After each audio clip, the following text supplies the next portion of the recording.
Welcome. Today we find the value of p here. Given the question 4p minus 3 equals to 2p plus 6 or 5. So times 5 both sides. This will cancel off. So therefore this we have to expand.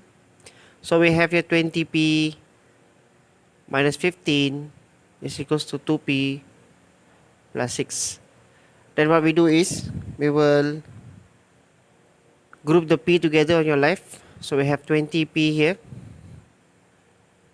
Positive p become minus 2p. 6 plus 15. So we have 18p is equals to 21. P is equals to, this is 18. Bring to your right. We have to divide. Then we have to simplify this divided by 3, 7. Divided by 3, 6.